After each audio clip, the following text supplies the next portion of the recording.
Pada saat ini masih banyak guru yang menggunakan metode pembelajaran ceramah, tapi dalam pembelajaran tersebut siswa itu menjadi kurang aktif dan cenderung bosan. Karena hanya guru yang menjelaskan, di sini guru yang lebih aktif.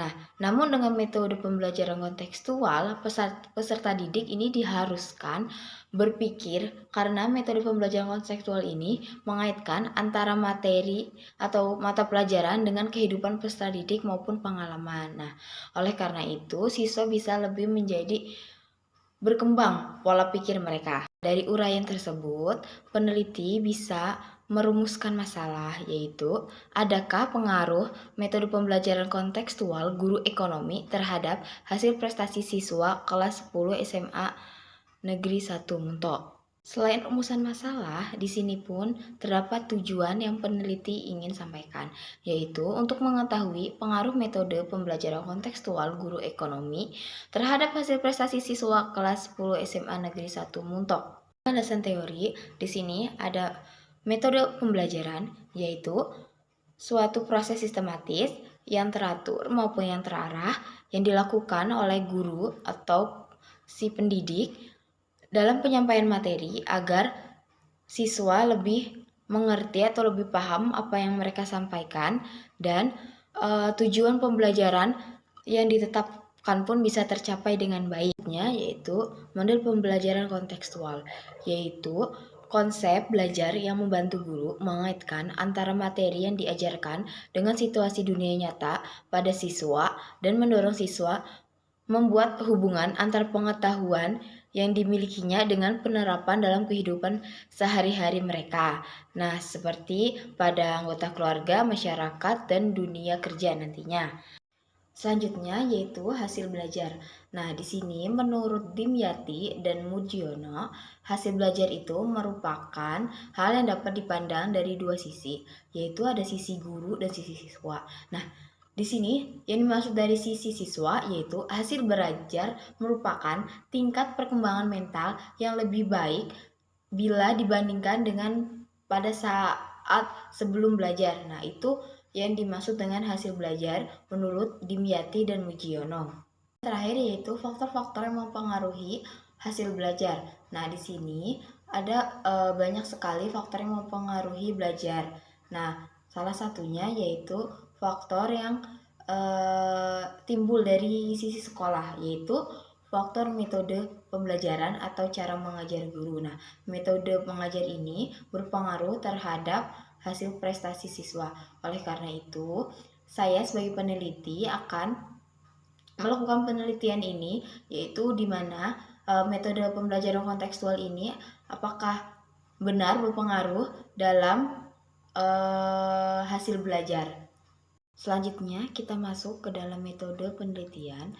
Di sini permasalahan yang telah disampaikan tadi, peneliti akhirnya akan menggunakan pendekatan kuantitatif, di mana pendekatan kuantitatif itu adalah suatu penelitian yang hasilnya disajikan dalam bentuk deskripsi dengan menggunakan angka-angka. Nah, pendekatan ini dipilih karena penelitian kuantitatif merupakan salah satu jenis kegiatan penelitian yang spesifikasinya adalah sistematis, terencana, dan terstruktur sejak awal mulai dari pembuatan desain penelitian, baik itu tentang tujuan penelitian, subjek penelitian, objek penelitian, sampel data, sumber data, maupun metodologinya.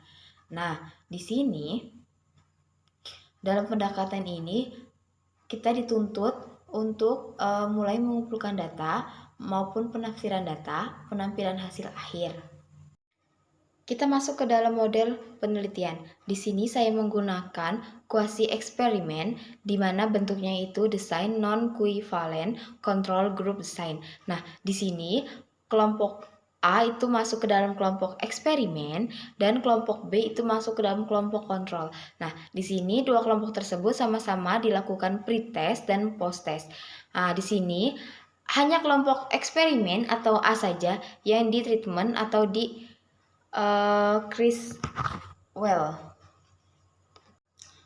Untuk subjek penelitian di sini saya menggunakan siswa kelas 10 IPS SMA Negeri 1 Muntok, di mana siswa kelas 10 IPS SMA Negeri 1 Muntuk ini sendiri terdiri dari 2 kelas, yaitu kelas IPS 1 dan 10 IPS 2.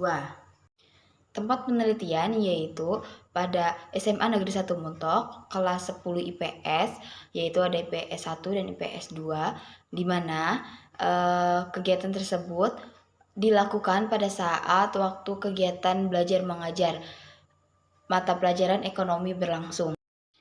Teknik pengumpulan data di sini ada hasil observasi, hasil tes, dan hasil dokumen.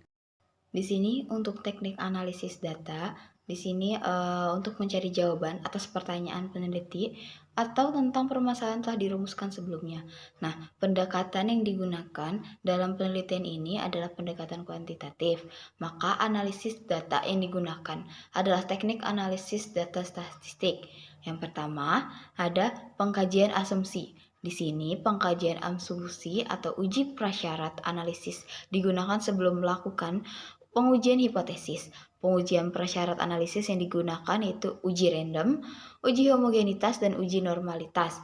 Nah, di sini yang kedua ada penetapan teknik analisis data.